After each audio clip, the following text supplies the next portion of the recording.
और peoples party का मुश्तरका एहतजाज, दोनों जमातों के अरकान चेयरमैन सेनेट की डायस के सामने आ गए। पीपी सेनेटर्स का ऐवान से वॉकआउट, आजम नज़ीर तारड़ की तकरीर के दौरान अपोजिशन का शोर शराबा। आजम नज़ीर तारड़ ने कहा, अपोजिशन के साथियों के पास ना सवाल है ना सुनने की हिम्मत। राना सनाउल्लाह ने सिंध हुकूमत से बाज़ाब्ता राब्ता किया है, नहरों के मामले पर कोई चीज़ बुलडोज नहीं हो रही। शिबली फराज बोले, नहरों के मामले पर पीपल्स पार्टी का मौक़िफ़ मुनाफिकाना है, सिंध के अवाम के हुकूक़ की जंग लड़ना जानते हैं। पीपी रहनुमा शहरी रहमान ने कहा, पानी के हसास मसले पर हुकूमत ने साथ नहीं दिया, हुकूमत पानी के मसले पर संजीदा नहीं। सेनेट इजलास जुमे की सुबह 10:30 बजे तक मुलतवी।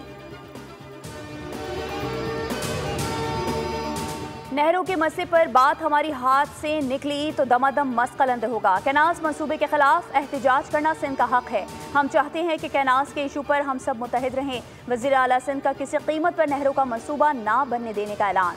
मीडिया से गुफ्तगू में कहा, कैनाल्स का मामला एक्निक में रुका हुआ है। कैनाल्स मुल्क और सिंध की बेहतरी के लिए नहीं है। हम बार बार कह रहे हैं कि कैनालों के बनने से सिंध और पंजाब के किसानों को नुकसान होगा। पंजाब हुकूमत ने ना पिछले साल गंदम खरीदी और ना अब।